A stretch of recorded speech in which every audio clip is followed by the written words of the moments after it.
लद्दाख के पेंगोंग झील के पास भारत और चीन के सैनिकों के बीच एक बार फिर से झड़प की खबर आई है। 29-30 अगस्त की रात को हुई इस झड़प में भारतीय सेना ने चीन की पीएलए को कड़ा जवाब दिया। पेंगोंग झील के दक्षिणी किनारे पर चीनी सैनिकों की हरकतों का भारतीय सेना ने विरोध किया। प्रेस इंफॉर्मेशन ब्यूरो की रिलीज के मुताबिक सेना ने चीन को आगे बढ़ने से रोक दिया है। जी हां, आज की एक बड़ी खबर भारत चीन सीमा विवाद को लेकर।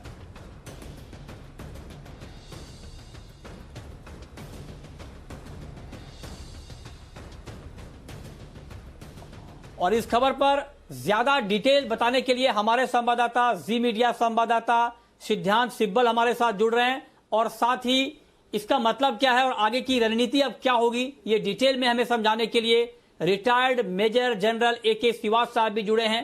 बहुत बहुत स्वागत है सर आपका कार्यक्रम में। मेरा पहला सवाल सिद्धांत आपसे होगा कि इस घटना के बाद अब क्या ताजा अपडेट हैं?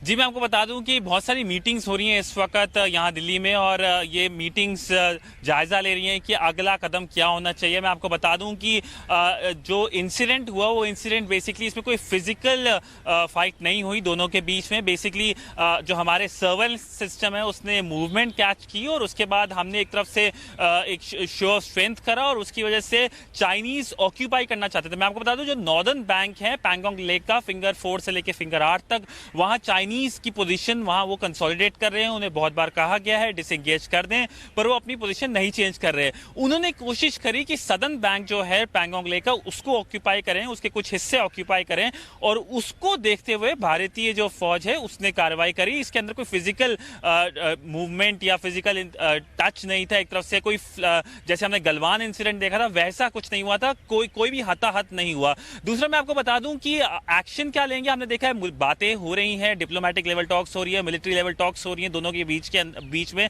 पर कुछ ऐसे लग रहा है कोई मूवमेंट नहीं हो रही चाइनीज साइड से, क्योंकि चाइना कहीं ना कहीं ऐसा लग रहा है ये जो कोविड क्राइसिस है जिसका सबसे बड़ा पहला केस जो आया चीन से आया, उसको एक अपॉर्चुनिटी की तरह यूज कर रही है और कहीं ना कहीं असर्टिव हो रहा है। भारत के साथ ही नहीं और भी देशों के साथ, ताइवान की बात कर लें, जापान की बात कर लें, ऑस्ट्रेलिया की बात कर लें, एक लंबी लिस्ट है और उसके अंदर भारत का भी नाम है। पर भारत को सबसे ज्यादा इसका खामियाजा कहीं ना कहीं भुगतना पड़ा, क्योंकि हमने देखा कि कैसे भारत के 20 जो सोल्जर्स हैं वो शहीद हुए, पर चाइना के भी बहुत सारे सोल्जर्स हैं जो शहीद हुए, जो इस पूरे एक्शन के अंदर मारे गए हैं। क्योंकि मैं आपको बता दूं कि उन्हें एक्सेप्ट करा है कि कैजुअलिटी उनके साइड भी हुई थी गलवान जो इंसिडेंट हुआ था, पर उन्होंने कोई फिगर नहीं दिए कि कितने उनके जो सोल्जर्स हैं इसके पूरे इंसिडेंट में हताहत हुए।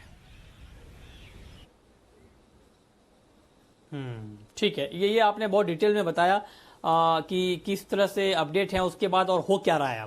अब मैं सर आपके पास आना चाहता हूं श्रीवास्तव साहब, कि चीन बार बार ऐसी गुस्ताखी करता है और अलग अलग तरीके से ये उकसाने की कोशिश करता है, और अब ये नया बखेड़ा खड़ा करने की कोशिश किया है।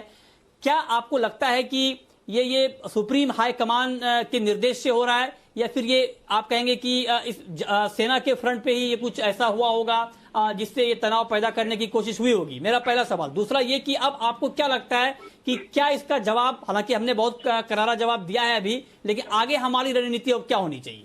देखो, इसमें कोई शक नहीं कि ये जो भी कार्रवाई हो रही है ये हाईएस्ट लेवल की परमिशन के बगैर नहीं हो सकती, और चीन पे विश्वास करना खतरे से खाली नहीं है।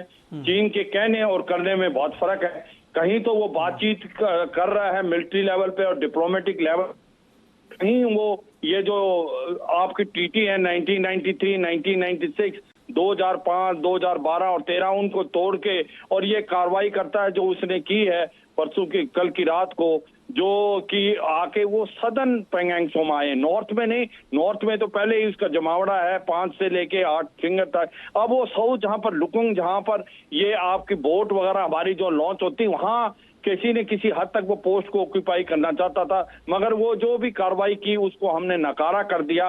इसमें कोई दो राय नहीं। भारत की फौज बिल्कुल चौकन्नी है, हमारा सर्विलेंस सिस्टम बहुत अच्छा हो गया है, और हमारी जो पोजीशन है वो चीन के मुकाबले में कहीं ना कहीं बेटर है, चाहे वो एयरफोर्स है चाहे वो इंडियन आर्मी है। अब जो आप कह रहे हो कि आप आने वाले टाइम में आपकी क्या स्ट्रेटेजी होगी, मैं तो यही कहूंगा कि भारत की जो स्ट्रेटेजी है प्रोएक्टिव होगी और भारत ईंट का जवाब पत्थर से देगा। अगर जो चीन मानता नहीं है तो एक प्रकार चीन को चारों तरफ से घेरा जाएगा, political level, diplomatic, economic level जो हम घेर रहे हैं। अभी आपको पता साउथ चाइना सी में हमने अपनी शिप भी भेज दी है पार्ट लेने के लिए, जो यूएस की शिप के साथ काम करेगी।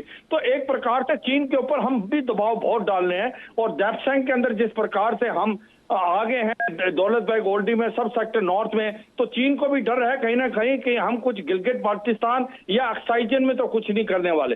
तो मैं तो यही कहूंगा कि भारत की अब जो नीति है वो प्रोएक्टिव है और इट फॉर टैट है, ईंट का जवाब पत्थर से दिया जाएगा। अगर चीन कोई भी हरकत करता है तो उसको बहुत सख्त उसके ऊपर रिस्पॉन्स होगा।